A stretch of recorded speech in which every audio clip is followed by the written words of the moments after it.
Hello everyone, आज हम कृषि पारिस्थितिक प्रदेश के पार्ट 2 के बारे में पढ़ेंगे।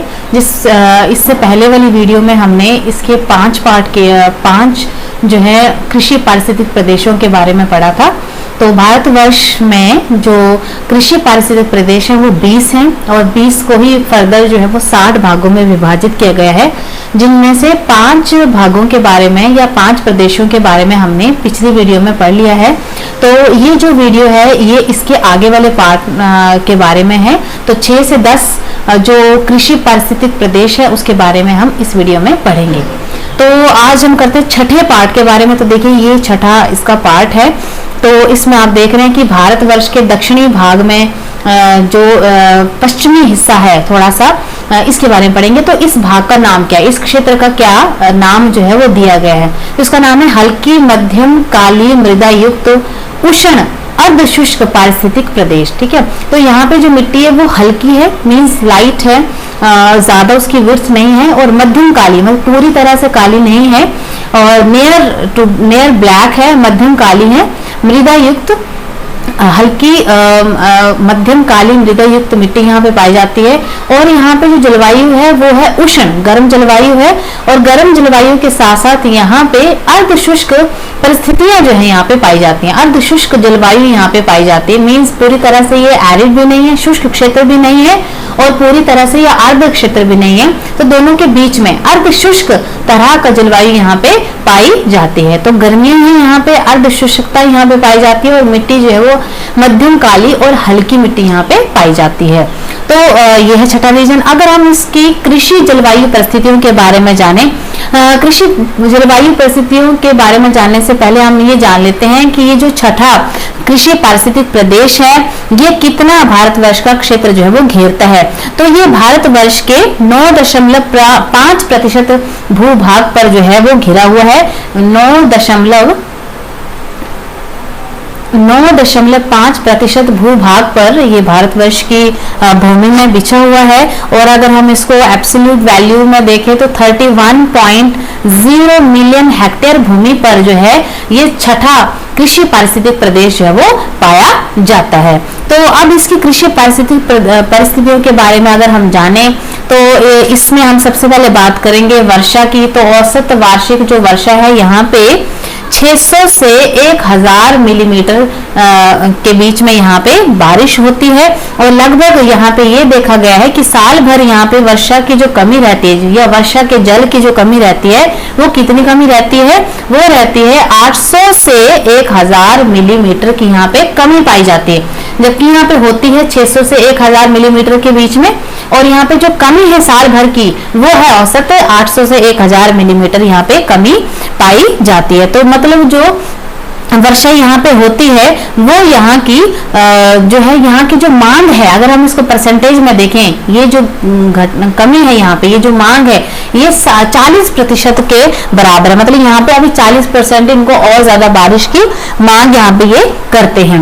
और यहाँ पे ये देखा गया है कि जो फसल वृद्धि काल है यहाँ पे, तो ये एरिया इतना बड़ा है, फसल वृद्धि काल का अगर हम देखें तो ये एरिया इतना बड़ा है कि यहाँ पे कुछ एरिया ऐसा जहाँ पे फसल वृद्धि के लिए 90 से 150 दिन जो है वो काफी हैं, जबकि कुछ स्थानों के ऊपर यहाँ पे जो है वो 90 दिन से भी कम समय का जो है समय लगता है किसी फसल को पकने के लिए। तो कुछ स्थानों पर 90 दिन से कम जो है समय लगता है फसल पकने के लिए या फसल तैयार होने के लिए, जबकि कुछ स्थानों पर 90 से 150 दिन भी लग जाते हैं फसल पूरी तैयार होने के लिए।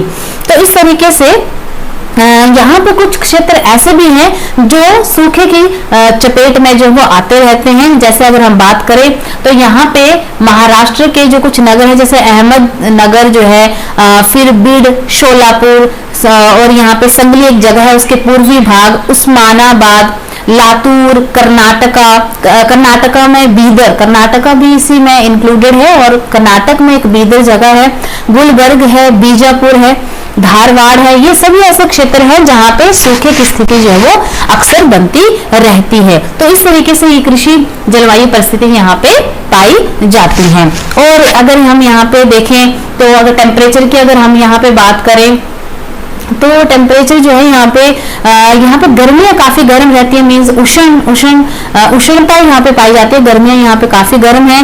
और वर्षा भी यहाँ पे होती है 600 से 1000 मिलीमीटर के बीच में, इसलिए ये क्षेत्र जो है वो थोड़ा सा आर्द्र भी है। तो आर्द्र भी है, गर्मियाँ भी यहाँ पे पाई जाती हैं। और इसके अलावा शीत ऋतु जो है यहाँ पे मृदु, मतलब अच्छी शीत ऋतु है, कठोर शीत ऋतु यहाँ पे नहीं पाई जाती है। तो शीत ऋतु यहाँ पे मृदु है। और इसके अलावा यहाँ पे शीत ऋतु जो होती है वो थोड़ी सी शुष्क रहती है, मतलब वहाँ शीत ऋतु के दौरान यहाँ पे बारिश थोड़ी कम होती है, जिसकी वजह से यहाँ पे शीत ऋतु में शुष्कता जो है पाई जाती है। पर शीत ऋतु ऐसी है कि वो सहनीय है, वो मृदु है, अच्छी है। बहुत ज्यादा हार्श कोल्ड क्लाइमेट यहाँ पे नहीं पाया जाता है, क्योंकि आप देख रहे हैं कि भारतवर्ष का दक्षिणी मध्य भाग है ये, और यहाँ पे इतना ज्यादा ठंड जो है वो नहीं पाई जाती जैसे कि हिमालयन बेल्ट में पाई जाती है। तो ये इसकी कृषि जलवायु परिस्थिति है। अगर हम यहाँ पे भूमि उपयोग की बात करें तो भूमि उपयोग जो है यहाँ पे किस तरीके की वनस्पति वेजिटेशन, ये हम सब बात करेंगे इसमें। तो उष्ण कटिबंधीय वन यहाँ पे पाए जाते हैं, ठीक है। अगर भूमि की हम बात करें तो उष्ण कटिबंधीय वन है यहाँ पे। और इसके अलावा यहाँ पे शुष्क पर्णपाती वन भी पाए जाते हैं, शुष्क पर्णपाती वन भी यहाँ पे पाए जाते हैं। कंटीले वन भी यहाँ पे पाए जाते हैं, कंटीले वन भी यहाँ पे पाए जाते हैं। तो इस तरीके से ये वेजिटेशन यहाँ पे पाई जाती है। और जिन एरिया में वर्षा से सिंचाई होती है, मतलब जो क्षेत्र यहाँ पे जो क्षेत्र वर्षा के ऊपर निर्भर है सिंचाई के लिए, उन क्षेत्रों में यहाँ पे जो फसलें उगाई जाती है वो है सोरगम, अरहर, बाजरा, ठीक है। ऐसी फसलें यहाँ पे उगाई जाती हैं। तो मृदा की अगर हम यहाँ पे बात करें मृदा के बारे में, तो मृदा जो है यहाँ पे हल्की दोमट तरह की जो है वो मृदा है, हल्की दोमट मृदा। और उच्चतम चूर्णीय तरह की मृदा यहाँ पे पाई जाती है। और इसके अलावा यहाँ पे चूर्णा युक्त मृदा जो है वो पाई जाती है, चूर्णा युक्त मृदा यहाँ पे पाई जाती है। और यहाँ की जो मृदा है वो थोड़ी हल्की क्षारीय प्रकृति की होती हैं। तो इस तरीके से ये यहाँ की मृदा की खास विशेषताएं हैं। और अगर हम इस छठे कृषि पारिस्थितिक प्रदेश के उप प्रदेशों को यहाँ पे देखें तो इसको जो है लगभग 4 भागों में जो है वो बांटा गया है। तो यहाँ पे वो 4 भाग कौन कौन से हैं? नंबर 1 दक्षिणी पश्चिमी महाराष्ट्र तथा उत्तरी कर्नाटक पठार। यहाँ पे महाराष्ट्र का दक्षिणी पश्चिमी भाग और कर्नाटक का उत्तरी भाग, उत्तरी पठार जो है, कर्नाटक का जो पठार है उत्तरी भाग, ये यहाँ पे शामिल है। इसके अलावा केंद्रीय तथा पश्चिमी महाराष्ट्र पठार, ठीक है, केंद्रीय तथा पश्चिमी महाराष्ट्र पठार और उत्तरी पूर्वी तेलंगाना का पठार जो है वो भी इस एरिया का हिस्सा है। और इसके अलावा जो तीसरा यहाँ पे उप प्रदेश है वो है पूर्वी महाराष्ट्र पठार। तो पूर्वी महाराष्ट्र पठार जो है यहाँ पे इसका हिस्सा है, तीसरा उप प्रदेश है। और चौथा जो उप प्रदेश है वो है उत्तरी सह्याद्री तथा पश्चिमी कर्नाटक पठार। उत्तरी सह्याद्री तथा पश्चिमी कर्नाटक पठार जो है वो यहाँ पे जो पाया जाता है। तो 4 इसके जो है वो उप प्रदेश है। अब हम नेक्स्ट जो है वो रीजन की तरफ बढ़ते हैं, वो है 7वां लाल तथा काली मिट्टी युक्त उष्ण, ये वाला क्षेत्र आप देख रहे हैं, लाल तथा काली मिट्टी युक्त उष्ण उप शुष्क पारिस्थितिक प्रदेश, उप शुष्क पारिस्थितिक प्रदेश। तो ये 7वां रीजन है। तो हम इसके बारे में जानते हैं। तो अगर हम 7वें रीजन को देखें तो ये भारतवर्ष के 5.2% हिस्से पे फैला हुआ है। और अगर हम इसको एब्सोल्यूट वैल्यू में देखें तो 16.5 मिलियन हेक्टेयर भूमि पर ये बिछा हुआ है, अनाच्छादित है ये क्षेत्र। और इसमें जो एरियाज मुख्यतः शामिल हैं, जैसे कि आप देख रहे हैं आंध्र प्रदेश, ठीक है, आंध्र प्रदेश भी अब 2 भागों में है, तेलंगाना, आंध्र प्रदेश, ठीक है। तो तेलंगाना वाला पार्ट आंध्र प्रदेश के पूर्वी घाट यहाँ पे फैले हुए हैं। तो इस तरीके से ये एरिया जो है वो आंध्र प्रदेश तेलंगाना से घिरा हुआ है। और अगर यहाँ की हम कृषि जलवायु परिस्थितियों की हम बात करें तो कृषि जलवायु परिस्थितियां जो है यहाँ पे जो गर्मियां हैं वो उष्ण और शुष्क है। जो गर्मियां हैं, ठीक है, यहाँ पे जो समर सीजन होता है वो गर्म व शुष्क होता है। मीन्स यहाँ पे बारिश कम होने की वजह से यहाँ पे शुष्कता जो है वो पाई जाती है, जबकि जो यहाँ पे सर्दियां होती हैं है वो हल्का, सर्दियां जो है वहाँ पे हल्की पाई जाती हैं। सूखी मतलब वर्षा नहीं होती है, वह ठंडी शीत ऋतु यहाँ पे पाई जाती है। तो यहाँ पे जो औसत वार्षिक वर्षा है, अगर हम एवरेज रेनफॉल देखें, औसत वार्षिक वर्षा देखें तो यहाँ पे होती है 600 से 1000 मिलीमीटर के बीच में। और यहाँ पे साल भर की तो वार्षिक मांग होती है, वार्षिक वर्षा की जो मांग है यहाँ पे, वार्षिक वर्षा मांग जो है यहाँ पे रहती है 40%। ये अभी और डिमांड करते हैं क्योंकि यहाँ पे कमी रह जाती है। और यहाँ पे भूमि का जो जल स्तर का घटाव है, भूमिगत जल घटाव जो है वो है 700 से 800 मिलीमीटर। मीन्स 700 से 800 मिलीमीटर हर साल भूमिगत जल जो है वो यहाँ पे घट जाता है। और यहाँ पर भी सूखा संभावित क्षेत्र जो है पाए जाते हैं, इस एरिया में भी सूखे संभावित क्षेत्र जो पाए जाते हैं। ऐसे एरियाज हैं यहाँ पे जहाँ पे सूखा जो वो पड़ता रहता है, जैसे कि नालगोंडा, फिर महबूबनगर, इस तरीके से कर्नूल, प्रकाशम, नेल्लोर तथा कुडप्पा जिले जो है यहाँ पे सूखे की चपेट में अक्सर आते रहते हैं। ठीक है, अब यहाँ पे जो मृदा है, अगर हम उसकी बात करें, मृदा की बात करें तो मृदा जो है, जैसे आपने यहाँ पे देखा कि लाल तथा काली मिट्टी, यहाँ पे लाल और काली मिट्टी जो है वो पाई जाती है। इसके अलावा यहाँ की जो मिट्टी है वो नरम प्रकृति की होती है, नरम होती है। और यहाँ पे जो मिट्टी है वो गैर चूर्णीय मिट्टी पाई जाती है, गैर चूर्णीय मिट्टी यहाँ पे पाई जाती है। और ये यहाँ की जो मिट्टी है वो कपास की खेती के लिए अच्छी, क्योंकि यहाँ की मिट्टी चिकनी है। ठीक है, मिट्टी चिकनी होने के कारण कपास की खेती के लिए अच्छी है। और यहाँ पे क्षारीयपन भी थोड़ा सा मिट्टी में पाया जाता है।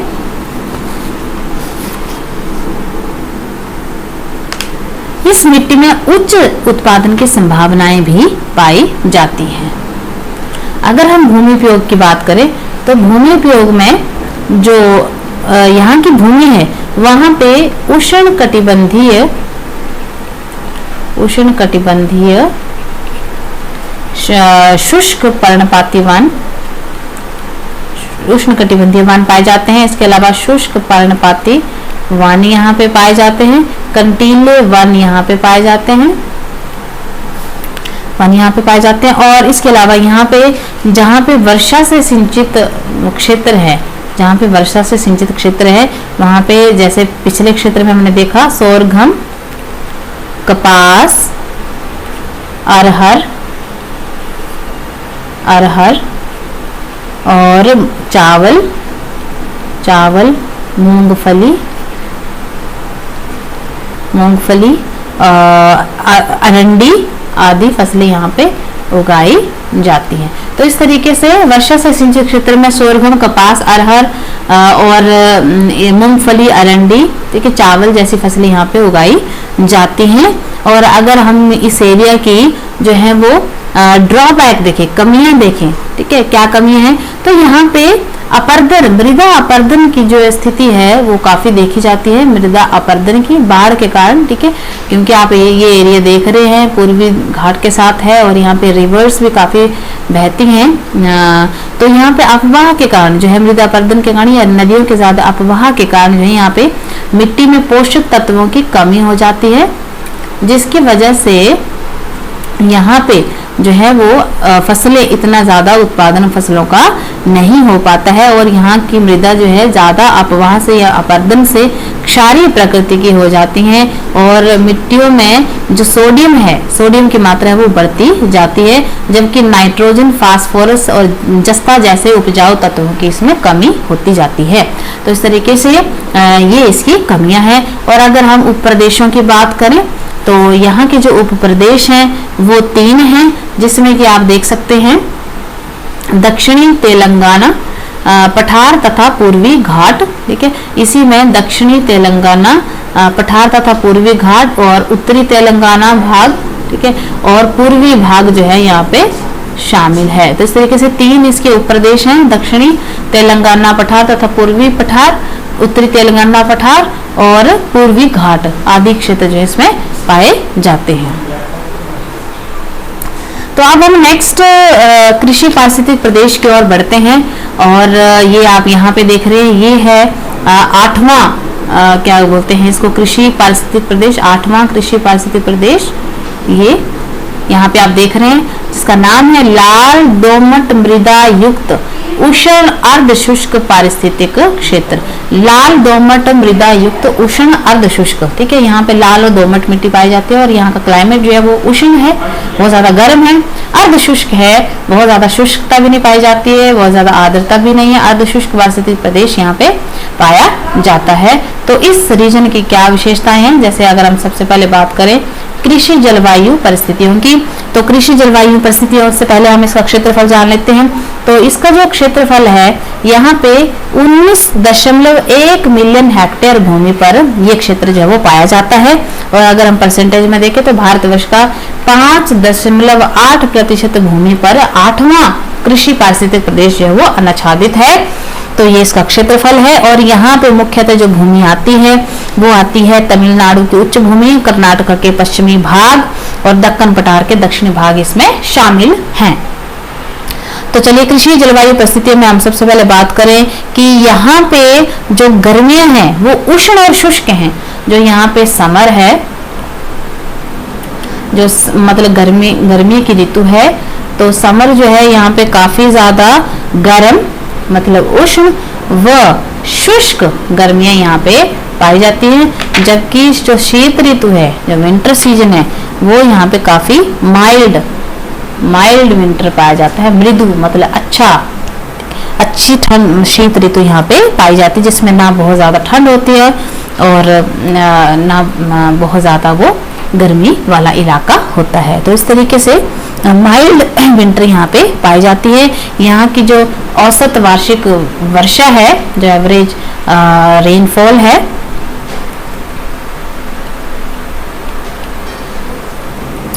एवरेज जो रेनफॉल है यहाँ पे है ये है 600 से 1000 मिलीमीटर के बीच में, 600 से 1000 मिलीमीटर के रूप में है। यहाँ जो वर्षा जल घटाव है, यहाँ जो वर्षा जल घटाव है वो है औसत सारे साल का जो यहाँ पे जल घटाव पाया जाता है वो है 400 से 700 मिलीमीटर के बीच में यहाँ पे जल घटाव फिर भी पाया जाता है। और यहाँ पे लगभग जून से लेकर सितंबर महीने तक 70% जो बारिश है वो हो जाती है।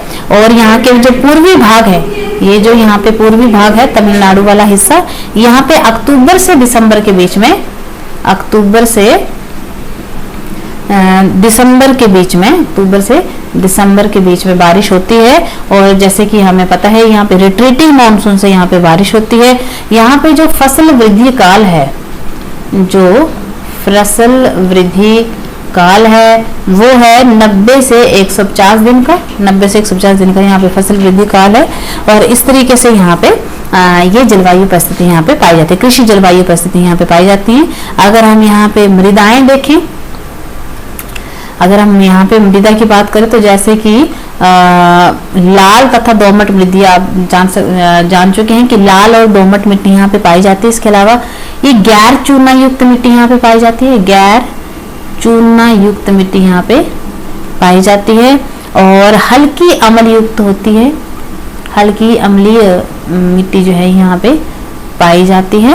और इसके अलावा यहाँ पे जो आयनता है इस मिट्टी में, उसमें भी काफी ज्यादा वेरिएशन पाई जाती है, परिवर्तनशील होती रहती है वो जो अम्लीयता है इसकी। तो अब हम बात करेंगे भूमि उपयोग की। तो भूमि उपयोग अगर हम यहाँ पे देखें तो यहाँ पे अगेन उष्ण कटिबंधीय शुष्क पर्णपाती वन जो यहाँ पे पाए जाते हैं, उष्ण कटिबंधीय शुष्क पर्णपाती वन,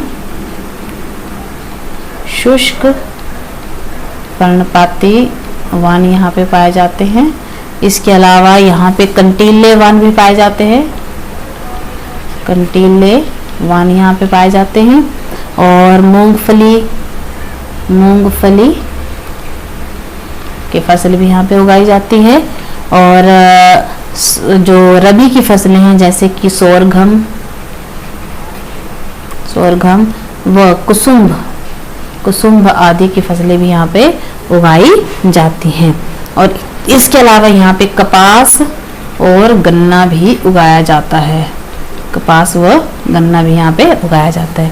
और अगर हम यहाँ पे ड्रॉबैक्स देखें, इसकी कमियां देखें, तो कमियों में जो कमियां हैं यहाँ पे आगे मृदा अपरदन की परिस्थिति यहाँ पे बनी रहती है। मृदा अपरदन यहाँ पे बहुत ज़्यादा होता है नदियों के बहाव के कारण, भारी बहाव के कारण। और यहाँ पे मिट्टियों की जो पोषक तत्व हैं वो बह जाते हैं, और जिसकी वजह से यहाँ पे पौधे की जो जड़ें हैं, ठीक है, यहाँ पे उचित मात्रा में जल धारण नहीं कर पाती हैं। मृदा विन्यास यहाँ पे पाया जाता है।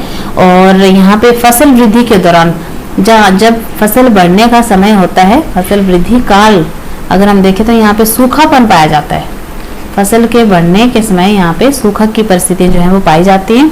और यहाँ पे नाइट्रोजन, फास्फोरस और जस्ता जैसे पोषक तत्वों की भी असंतुलित मात्रा यहाँ पे पाई जाती है, कहीं पे ज्यादा होगी, कहीं पे कम होगी। तो इस तरीके से असंतुलन जो है पोषक तत्वों का इस मिट्टी में पाया जाता है, तो इसकी एक कमी है।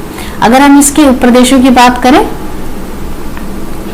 उपप्रदेशों में इसके 3 उपप्रदेश हैं, जैसे कि नंबर 1 पे है तमिलनाडु उच्च प्रदेश तथा दक्षिणी सह्याद्री का पवनाभिमुखी पार्श्व भाग।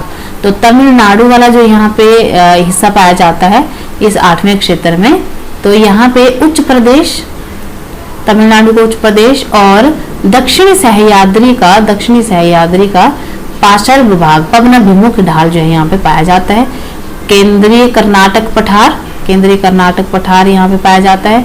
और यहाँ पे उष्ण और अर्ध शुष्क पारिस्थितिक क्षेत्र जो है पाया जाता है। जो केंद्रीय कर्नाटक पठार है वहाँ पे बहुत ज्यादा गर्मी, आर्द्रता भी रहती है। अर्ध शुष्क पारिस्थितिक क्षेत्र यहाँ पे पाया जाता है। और इसके अलावा यहाँ पे तमिलनाडु के उच्च प्रदेश, ठीक है, तथा मैदानी क्षेत्र जो है यहाँ पे पाए जाते हैं। तो इस तरीके से ये 3 इसके उप प्रदेश यहाँ पे पाए जाते हैं। अब नेक्स्ट जो कृषि पारिस्थितिक प्रदेश है वो है जलोढ़ अवसादी मृदा तथा उष्ण अर्ध शुष्क पारिस्थितिक प्रदेश। तो ये है 9वां रीजन, ये वाला क्षेत्र। तो ये जलोढ़ मिट्टी से घिरा हुआ क्षेत्र है और एक आप लंबी संकरी पट्टी के रूप में इसको देख रहे हैं। इस तरीके से ये 9वां रीजन जो है यहाँ पे पाया जाता है। और ये अर्ध शुष्क तरह की यहाँ पे जलवायु जो है वो पाई जाती है। और ये जो क्षेत्र है ये 12.1 मिलियन हेक्टेयर भूमि पर अनाच्छादित है। और परसेंटेज में अगर हम इसको देखें तो भारतवर्ष का मात्र 3.7% हिस्सा जो है वो घेरता है। और यहाँ पे जो मुख्यतः क्षेत्र शामिल है वो सिंधु गंगा का मैदान यहाँ पे शामिल है, कुछ भाग इसके, और पश्चिम हिमालय के पर्वतीय क्षेत्र यहाँ पे शामिल हैं। अगर हम यहाँ की कृषि जलवायु परिस्थितियां देखें तो कृषि जलवायु परिस्थितियों में अगर हम देखें तो यहाँ पे ग्रीष्म और शीत ऋतु जो है वो पाई जाती है। ग्रीष्म बहुत ज्यादा गर्म, बहुत ज्यादा उष्ण होगी, और जो शीत ऋतु होगी वो ठंडी जो है, काफी ज्यादा ठंडी जो है यहाँ पे होगी, क्योंकि आप देख सकते हैं कि हिमालय के गिरपतीय भाग है और यहाँ पे गर्मी बहुत ज्यादा गर्म और शीत ऋतु यहाँ पे ठंडी पाई जाती है। जबकि यहाँ पे जो औसत वार्षिक वर्षा है, औसत जो यहाँ पे वर्षा है साल की, वो है 1000 से 1200 मिलीमीटर। तो काफी ज्यादा बारिश जो यहाँ पे पाई जाती है। और सबसे ज्यादा बारिश जो है यहाँ पे जुलाई से लेकर सितंबर महीने तक होती है। और फिर भी इतनी वर्षा होने के बावजूद भी यहाँ पे 70% और बारिश की यहाँ पे मांग है, पानी की और मांग है। और ये मांग जो है वो 1400 से 1800 मिलीमीटर के बराबर है। और यहाँ पे जो प्रतिवर्ष जल घटाव है वो 500 से 700 मिलीमीटर के बीच में है। फसल वृद्धि काल यहाँ पे रहता है, फसल वृद्धि काल जो है, फसल वृद्धि काल फसल वृद्धि काल जो है यहाँ पे 150 से 180 दिन का यहाँ पे पाया जाता है। और इस तरीके से यहाँ पे सूखा संभावित क्षेत्र भी पाए जाते हैं, जैसे गया, बिहार में गया नामक स्थान है जो सूखा संभावित क्षेत्र में आता है। तो इस तरह से अगर हम मृदा की बात करें तो जो मृदा है वो यहाँ पे गहरी दोमट मिट्टी, गहरी दोमट मिट्टी यहाँ पे पाई जाती है, गहरी दोमट मिट्टी यहाँ पे पाई जाती है। इसके अलावा यहाँ पे कछारी जलोढ़ मिट्टी भी पाई जाती है, जलोढ़ मिट्टी भी यहाँ पे पाई जाती है। और यहाँ पे ढाल प्रवणता कम होने के कारण यहाँ पे स्तरीय मृदा, मतलब मृदा यहाँ पे की जो गहराई है काफी ज्यादा होती है, ठीक है। तो गहरी मृदा यहाँ पे पाई जाती है। इसके अलावा अगर हम लैंड यूज की बात करें तो यहाँ पे जो प्राकृतिक वनस्पतियों में अगर हम देखें तो यहाँ पे उष्णकटिबंधीय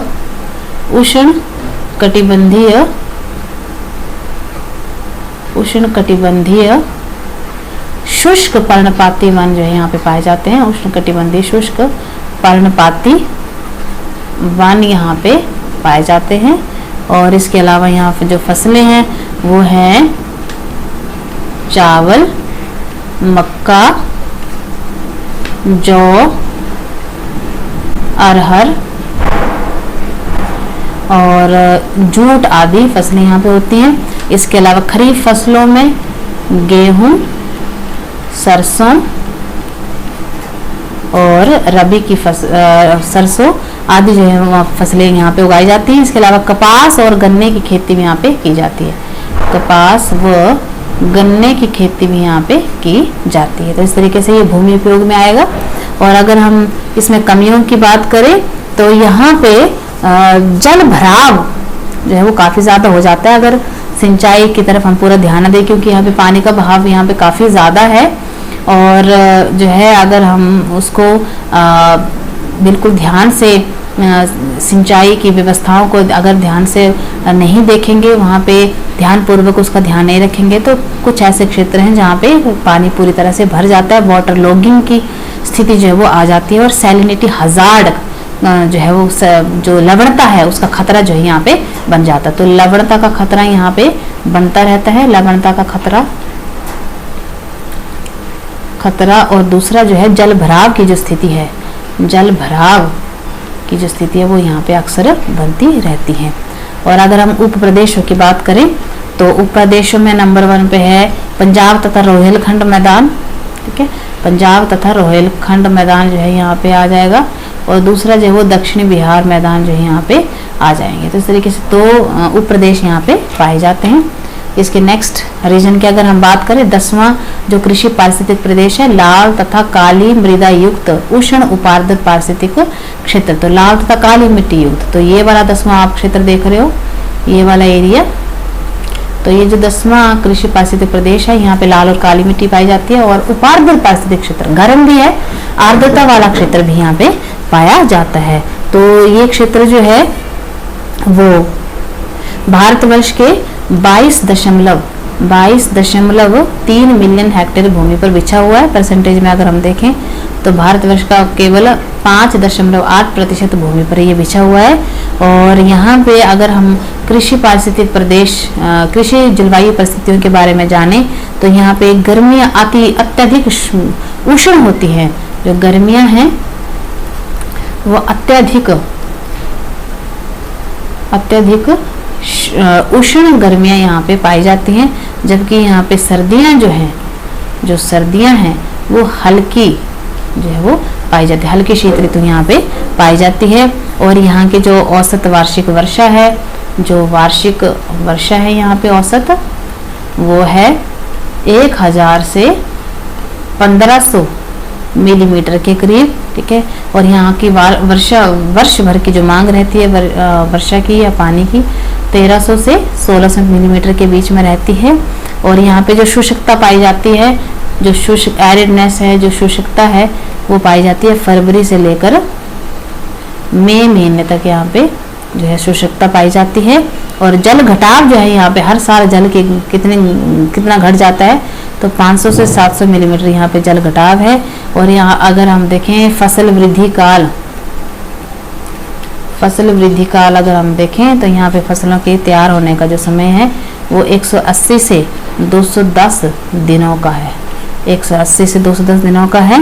और यहाँ पे मिट्टी में जो आर्द्रता है, मृदा में जो आर्द्रता पाई जाती है वो लंबे समय के लिए पाई जाती है, ठीक है, क्योंकि यहाँ पे बारिश जो है वो काफ़ी लंबे समय के लिए होती है, इसलिए यहाँ पे मिट्टी में जो आर्द्रता है काफ़ी लंबे समय तक बनी रहती है।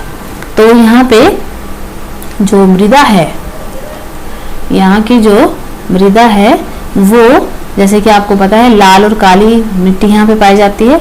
तो लाल मिट्टी के कणों के साथ गहरी काली मिट्टी यहाँ पे पाई जाती है, लाल कणों के साथ गहरी मिट्टी यहाँ पे काली मिट्टी पाई जाती है।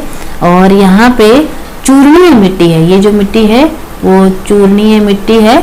और दूसरी यहाँ पे हल्की क्षारीय मिट्टी भी पाई जाती है, हल्की क्षारीय मिट्टी भी पाई जाती है।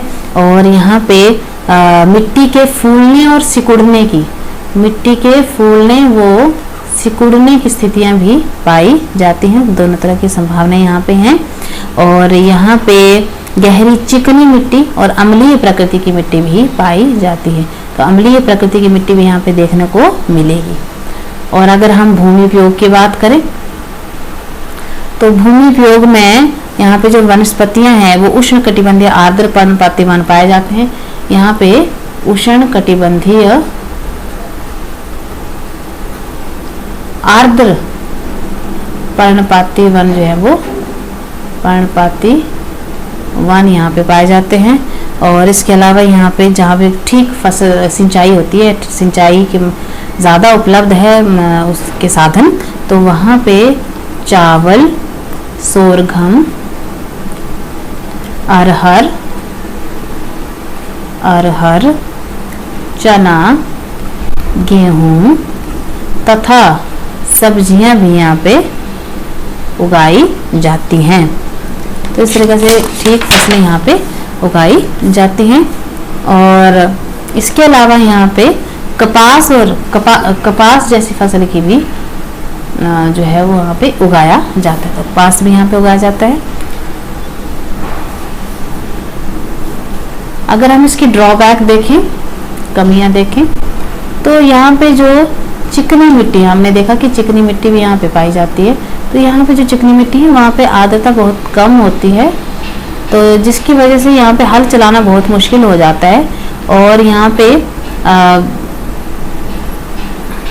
जल स्तर भी काफ़ी बढ़ जाता है। अगर जब यहाँ पे वर्षा हो या फिर बाढ़ आ जाए तो यहाँ पे जल स्तर जो वो बढ़ जाता है और खतरे जो है यहाँ पे और ज़्यादा बढ़ जाते हैं। और इसके अलावा जो यहाँ पे नियर बाई फिर खरीफ की फसलें होती है उसके ऊपर भी काफ़ी बुरा प्रभाव इसका पड़ता है। इसके अलावा इस क्षेत्र में 10वें इस पारिस्थितिक क्षेत्र में कृषि पारिस्थितिक प्रदेश में मृदा अपरदन की भी सिचुएशन जो है या परिस्थिति जो पाई जाती है, जिसमें नाइट्रोजन, फास्फोरस, जस्ता जैसे पोषक तत्वों में कमी आ जाती है। तो अगर हम इसके उपप्रदेशों की बात करें तो यहाँ पे 4 उपप्रदेश हैं, मालवा पठार, विंध्य कगारी क्षेत्र तथा नर्मदा नदी। उसके अलावा दूसरा जो यहाँ पे कृषि पारिस्थितिक प्रदेश का उपप्रदेश है वो है सतपुड़ा तथा पूर्वी महाराष्ट्र पठार। तीसरा उपप्रदेश है विंध्य कगारी क्षेत्र तथा बुंदेलखंड पठार। चौथा सतपुड़ा पर्वत श्रेणी तथा वेनगंगा घाटी, जिसमें कि जिसका जो जलवायु परिस्थितियां वो हैं उष्ण, आर्द्र व उपार्द्र यहाँ की स्थितियां पाई जाती हैं वेनगंगा घाटी की। तो इस तरीके से ये 4 जो है वो उपप्रदेश क्षेत्र में पाए जाते हैं। तो I hope this video is clear to all of you. जो इसके नेक्स्ट वाले पार्ट हैं, इसके नेक्स्ट जो कृषि पारिस्थितिक प्रदेश हैं 11 से लेकर 15 कृषि पारिस्थितिक प्रदेश हम अगली वीडियो में जानेंगे। तब तक आप इस वीडियो को ध्यान से देखिए, समझिए और फिर हम नेक्स्ट वीडियो को उसमें नेक्स्ट वाले जो कृषि पारिस्थितिक प्रदेश हैं उनके बारे में हम जानेंगे। धन्यवाद।